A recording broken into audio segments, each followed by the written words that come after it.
First we will install changeover switch. This is changeover switch wire harness. Let's drill a hole in here with a power drill.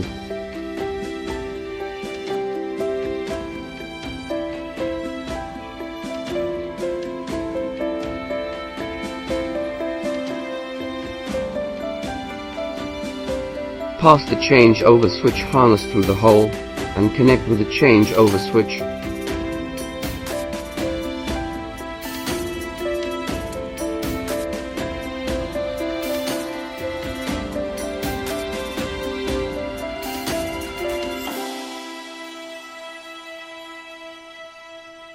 Then we will install inline fuse blades of ECU and timing advance processor to connect the positive and negative terminals of the battery.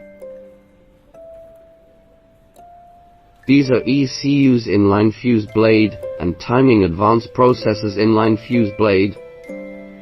Last, let's install inline fuse blades of ECU and timing advance processor to connect the positive and negative terminals of the car battery.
Look, it's okay.